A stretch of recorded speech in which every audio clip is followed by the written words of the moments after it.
Вас предупреждали. Вас же предупреждали. Всем привет! Нет, я не предупреждал. Просто сегодня обещанный рецепт фаршированных кальмаров. Друзья, вы на канале Argostar Kitchen. Меня зовут Руслан Авакжанян. Смотрите до конца. Там я анонсирую интересное блюдо, которое будет в следующем ролике. А это блюдо очень простое. Я бы даже сказал бюджетное. Давайте пошагово. Отвариваем 200 грамм риса, 400 мл воды в течение 20 минут, то есть до полной готовности. Рис я предварительно промыл под струей воды, а для ускорения процесса варки заливаю его кипятком. Варить нужно под закрытой крышкой на медленном огне, чтобы вся вода впиталась в рис. 2 среднего размера головки репчатого лука нарезаю мелким кубиком, используя для этого волшебство. Вот это первое волшебство. Пересыпаю лук в сковороду. Теперь второе волшебство. И вторая луковица тоже идет в сковороду. А саму сковороду ставлю на плиту на средний огонь, добавляю пару ложек оливкового масла, а можно вообще любого другого растительного масла. И пусть лучок томится до золотистого цвета. Следующий компонент – мелкие недорогие шампиньоны. Их можно не чистить, а просто промыть в воде и откинуть на дуршлаг. Нарезаю шампиньоны как попало и откладываю пока в сторону. Рис, как видите, сварился и впитал в себя всю воду. Перекладываю его в тарелку, пусть немного остынет, не забывая время от времени помешивать лук в сковороде.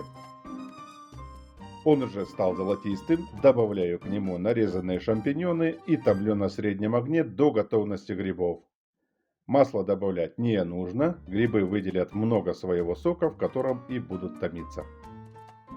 Ну и гвоздь программы – кальмары. У меня они мелкие, крупных не оказалось под рукой, зато они уже чищенные от шкурки и от хорды. Остается только отрезать ушки или плавники, не знаю как правильно. Эти части можно залить кипятком на 2 минуты и потом нарезать в салат. Тем временем грибы с луком дошли до нужной нам кондиции, их просто нужно слегка посолить, поперчить и перемешать.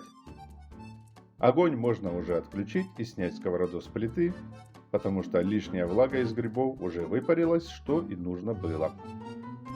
Рис остыл, перекладываю его в салатник, туда же добавляю грибы с луком и перемешиваю. Всю эту начинку нужно посолить и поперчить по вкусу и хорошенько перемешать. Фарширую тушки кальмаров, заполняя их плотно начинкой из риса и грибов. Выкладываю в противень, в котором они будут готовиться. Чтобы получить красивую золотистую корочку, смазываю кальмары сверху майонезом на перепелиных яйцах. Если не хотите такую жирную заправку, то смажьте обычным йогуртом. Противень с заготовками отправляю в духовку, разогретую до 200 градусов по Цельсию. Через 20 минут, когда образовалась красивая корочка, достаю готовое блюдо и посыпаю его резаной зеленью петрушки. Приятного аппетита! Не уходите, сейчас анонс, короткий. Следующим роликом будет десерт из слоеного теста.